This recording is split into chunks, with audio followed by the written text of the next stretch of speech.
가파른 금리 인상에 서울 아파트 매수 심리가 27주 연속으로 꺾이면서 매매 수급 지수 70선이 위협받고 있습니다. 금융지주 최고 경영자 인사에 당국 입김이 작용하고 있다는 의혹이 나옵니다. 금융권에선 관치금융의 부활을 우려하는 목소리가 커지고 있습니다. 미국 물가 둔화 조짐이 보이면서 국내외 증시가 큰 폭으로 올랐습니다. GS 칼텍스가 창사 이래 최대 금액인 2조 7천억 원을 투자한 올레핀 생산시설을 준공하고 종합 에너지 기업으로 도약한다는 포부를 밝혔습니다. 센 경제 라이브 출발합니다.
시청자 여러분 안녕하십니까? 센 경제 라이브 최민정입니다.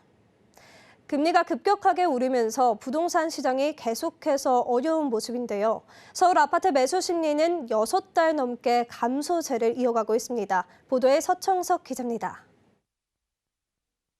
계속되는 금리 인상 등 영향에 서울 아파트 매수 심리가 27주 연속 줄면서 매매 수급 지수도 70선이 위태로워졌습니다. 한국부동산원에 따르면 이번 주 서울 아파트 매매 수급 지수는 70.7로 지난주보다 2.2포인트 떨어졌습니다. 매매 수급 지수는 100을 기준으로 100보다 낮을수록 시장에 집을 사려는 사람보다 팔려는 사람이 많다는 것을 의미합니다. 수급 지수는 조사 기간 내 상대 비교긴 하지만 단순 수치상으로는 2013년 2월 마지막 주 이후 9년 9개월 만에 가장 낮은 수치입니다. 특히 서울 5대 권역에서 일제히 지난주보다 지수가 하락했습니다.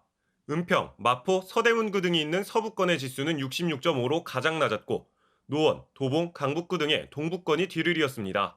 용산, 종로, 중구가 포함된 도심권은 지난주 69.3에서 이번 주 68.1로 떨어졌고 영등포, 양천, 동작, 강서구 등이 있는 서남권은 지난주 78.4에서 이번 주 72.9로 급감했습니다. 강남, 서초, 송파, 강동구의 동남권은 76.7로 서울에서 가장 높은 수치를 기록했지만 역시 지난주보다 하락했습니다. 경기와 인천도 지난주보다 지수가 떨어지면서 수도권 전체 매매 수급 지수도 지난주 75.2에서 이번 주 73.0으로 내려왔습니다. 단순 수치로 2012년 10월 넷째 주 72.2 이후 약 10년 1개월 만에 최저치입니다. 정부가 어제 부동산 경착륙을 막기 위해 규제 지역 해제와 대출 규제 완화 등 계획을 내놨지만 금리 충격이 더 크다 보니 앞으로도 당분간 매수 심리 반등을 기대하긴 어려울 전망입니다. 서울경제TV 서청석입니다. 정부가 부동산 경착륙을 막기 위한 과감한 규제 완화에 돌입했습니다. 최근 들어 미분양이 쌓여가는 가운데 레고랜드 사태로 인한 부동산 PF 위기까지 겹치면서 건설업계 위기론이 팽배했는데요. 규제 빗장이 사라진 만큼 청약시장에 다시 활기가 돌게 될지 관심이 모아집니다. 이지영 기자입니다. 정부가 본격적인 규제 완화에 나서면서 꽉 막혔던 부동산 시장의 숨통이 트일 전망입니다. 특히 규제 지역 해제와 대출 완화 조치가 침체된 청약 시장에 다소 도움이 될 것이란 기대감이 나옵니다. 부동산 R124에 따르면 올해 전국 아파트 청약 경쟁률은 8.4대 1로 집계됐습니다. 지난해 약 20대 1, 2년 전 29대 1이었던 것과 비교하면 한참 낮은 수치입니다. 또 경기 의왕시 내손동 인덕원자이 SK뷰 508가구 무순위 청약 가운데 단 6가구만이 접수하며 대부분이 미달되는 등 일군건설사 브랜드조차 무순위 청약에서 미달 사태가 일어났습니다. 특히 경기도는 지난 9월에만 미분양 주택이 전달 대비 약 75% 증가했습니다. 이는 전국 평균 증감률 27.1%를 크게 앞지르는 수준입니다. 이 가운데 연말까지 약 6만 가구 공급이 예정돼 미분양 우려가 커졌습니다. 다만 이번에 수도권 규제 지역들이 대규모 풀리면서 숨통을 트일 여건은 마련됐습니다. 비규제 지역이 되면 15억 원이 넘는 아파트를 은행에서 대출받아 살 수 있고 대출 한도도 집값의 최대 70%까지 늘어납니다. 또 청약 조건 1순위에 해당할 수 있는 조건도 상대적으로 수월해집니다. 이번 대책으로 인해서 우순위 청약들이 지역 요건 없이 할 수 있는 부분들 때문에 일부 우수한 입지에 집중될 수는 있긴 하지만 지금 전혀 관심이 없던 그런 청약 시장의 불씨를 한 번 더 타오를 수 있는 그런 여지는 될 수 있을 것 같습니다. 전문가들은 이번 조치가 부동산 연착륙에는 도움이 되겠지만 매수 심리를 회복시키진 못할 것으로 내다보고 있습니다.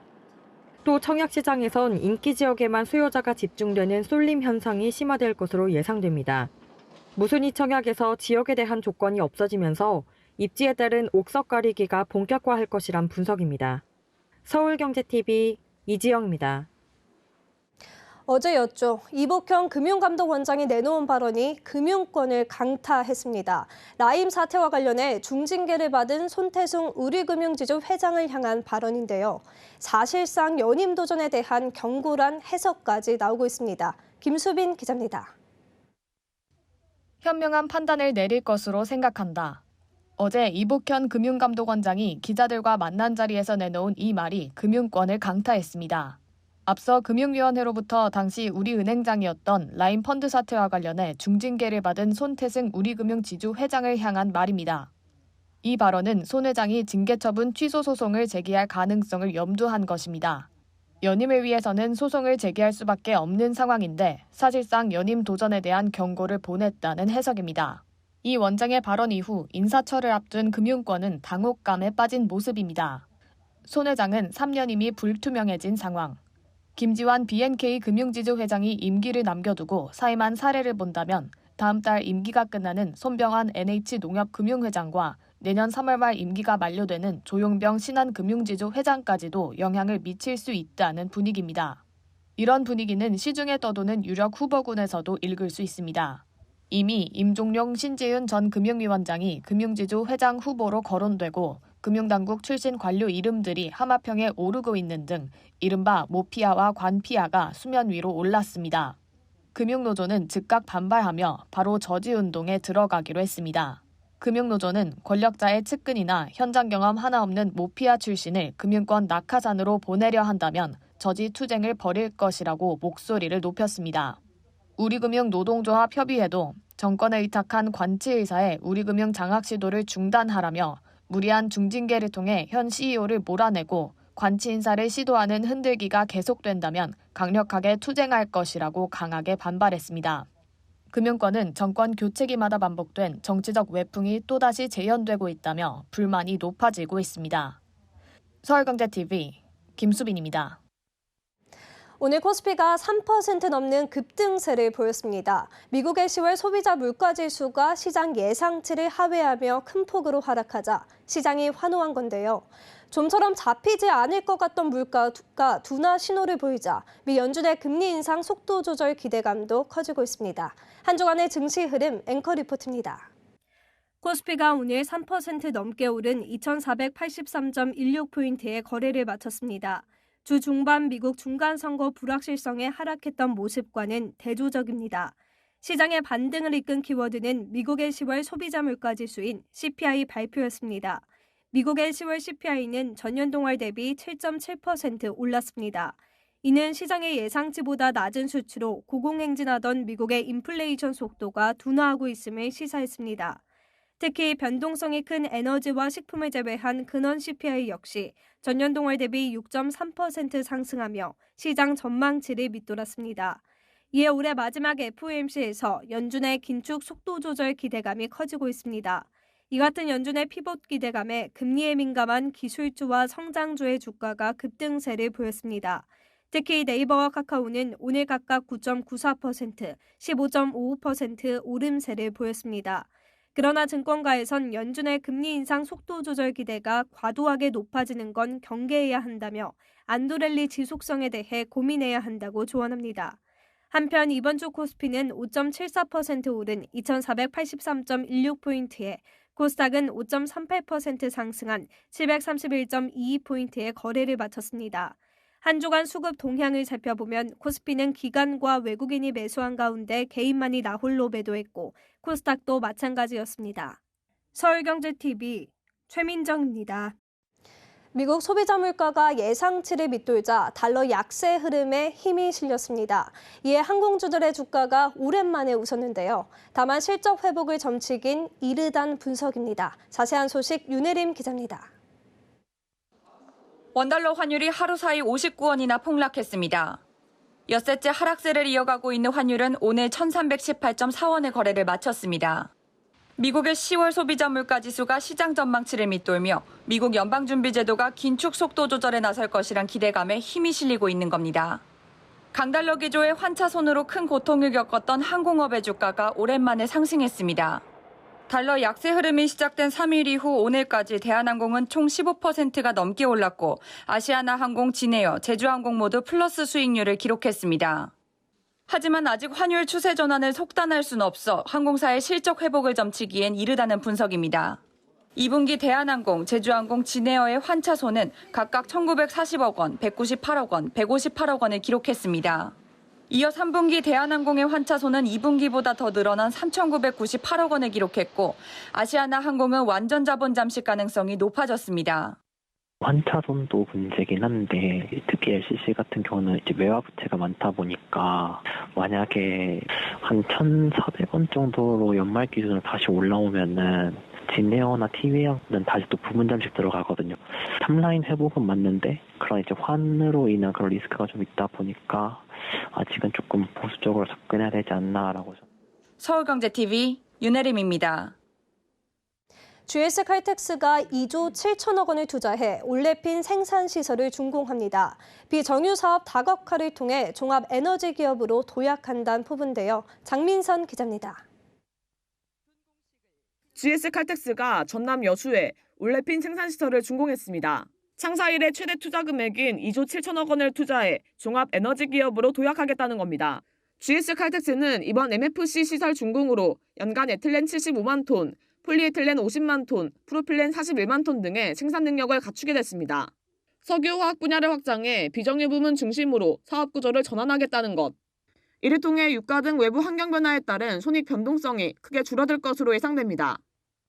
오늘 준공을 기념하는 MFC 올레핀 생산 시설은 업계 최고의 경쟁력을 기반으로 가장 존경받는 에너지, 화학 기업이라는 GS 칼텍스의 구체화된 비전을 달성하는 중요한 이정표가 될 것입니다.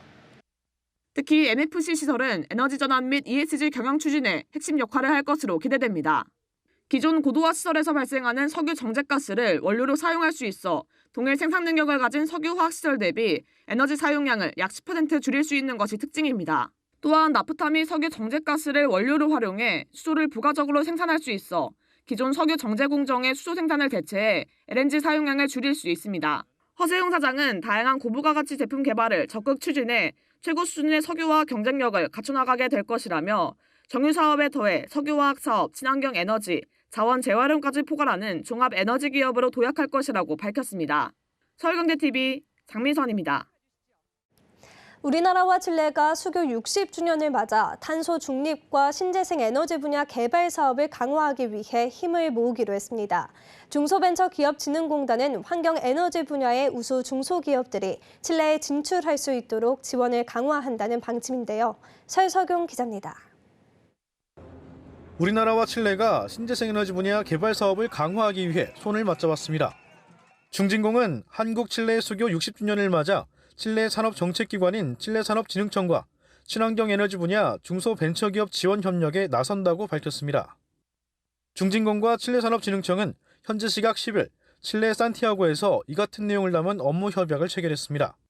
협약 시기는 김학도 중진공 이사장과 하비에라 피터슨 칠레 경제부 차관 등 관계자 20명이 참석했습니다. 칠레는 일사량이 풍부해 태양광 발전에 최적의 입지 조건을 갖고 있다는 평가를 받고 있습니다.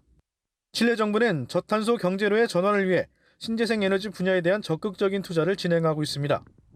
특히 칠레 산업진흥청은 최근 5천만 달러 규모 기금을 조성해 칠레 그린에너지 발전 사업을 추진하고 있습니다.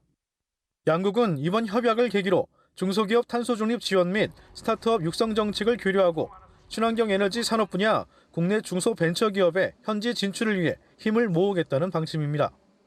김학도 중진공 이사장은 칠레산업진흥청과 협력을 바탕으로 친환경, 신재생에너지 관련 우수한 기술을 보유한 국내 중소벤처기업이 현지 시장에 진출할 수 있도록 적극 지원하겠다고 밝혔습니다.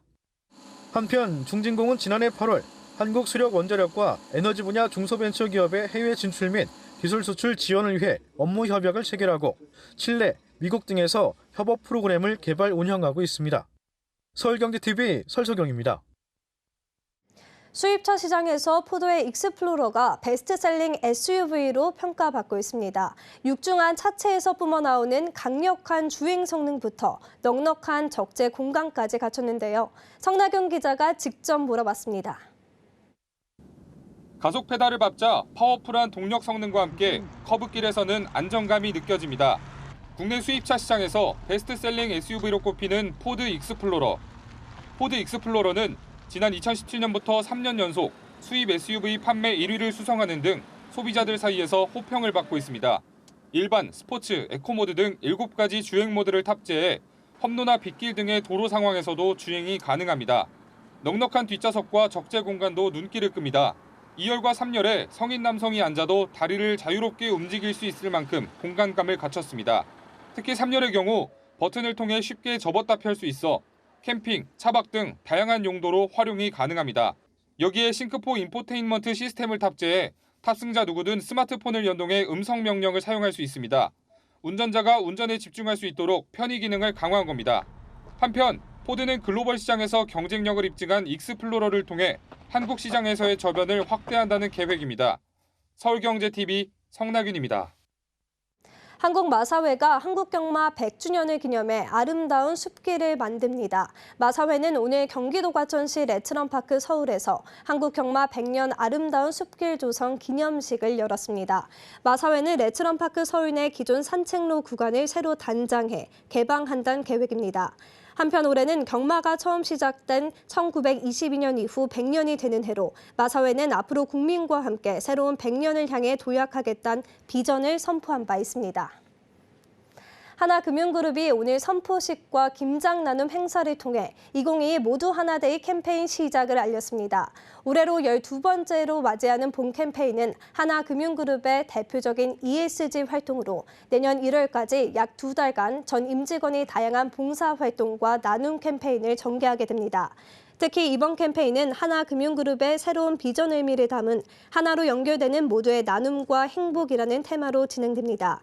이날 행사에선 사회적 가치 창출 의지에 대한 선포식을 가진 뒤 소외계층의 김장김치와 행복상자를 전달하는 시간을 가졌습니다.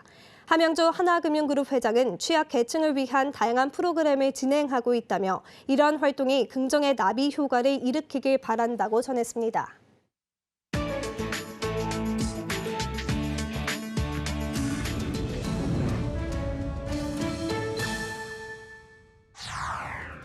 사상 처음 중동에서 개최되는 카타르 월드컵이 이제 열흘 앞으로 다가왔습니다. 카타르 국제공항은 월드컵 손님 맞이를 위한 확장 공사를 마치고 새로운 모습을 공개했습니다. 새로운 카타르 국제공항은 마치 거대한 실내 열대 정원을 연상케 합니다. 카타르 공항의 베이커 최고 경영자는 새로운 시설을 자랑스럽게 선보이며 오늘 공항을 둘러본 여러분들은 이곳이 세계 어느 곳과 비교해도 뒤지지 않는다는데 동의할 것이라고 말했습니다. 이 공항은 이번 확장 프로젝트를 통해 연간 수용 가능 인원이 기존 4천만 명에서 약 5,800만 명으로 증가했습니다. 카타르는 월드컵 기간 100만 명 이상의 관광객들이 몰릴 것으로 예상하고 있습니다. 이집트에서 열리고 있는 제27차 UN 기후변화협약 당사국 회의 정상회의에 공룡이 나타났습니다. 프랭키라는 이름을 가진 이 공룡은 멸종을 택하지 말라는 메시지의 팻말을 목에 걸고 사람들 사이를 걸어다니며 기후위기 대응을 촉구했습니다. 환경운동가들에게 흔히 들을 수 있는 얘기지만 멸종을 경험한 공룡의 메시지라 사람들로 하여금 더 큰 경각심을 불러일으켰습니다. 앞서 프랭키는 지난해 UN 총회에서도 기후위기 대응을 촉구하는 연설을 한 바 있습니다. 당시 프랭키는 화석연료 사용을 멈추지 않는 인류를 향해 멸종하는 건 나쁜 일인데도 멸종하려고 애를 쓰다니 7천만 년 전에도 들었던 가장 웃기는 일이라고 말해 청중들의 박수를 받았습니다. 여성 인권 압박 강도를 높이고 있는 아프가니스탄 집권 세력 탈레반이 이번에는 수도 카불에서 여성의 놀이공원 이용을 금지했습니다. 로이터 통신 등에 따르면 탈레반 정부 권선징악부 대변인 모하메드 아키프는 현지 시간으로 10일 공원에서 이슬람 율법이 지켜지지 않고 있다며 이같이 말했습니다. 지난해 8월 재집권한 탈레반은 올해 초 놀이공원 이용 시 요일별로 남녀를 분리하라고 명령했는데 이번에는 한 발 더 나아가 여성 출입 자체를 막기로 한 겁니다. 이번 조치는 일단 카불에만 적용되지만 차차 전국으로 확대될 것으로 예상됩니다. 탈레반 재집권 이후 여성은 남성 보호 없이는 장거리 여행도 할 수 없게 됐고 여성에 대해서는 얼굴을 모두 가리는 의상 착용도 의무화됐습니다.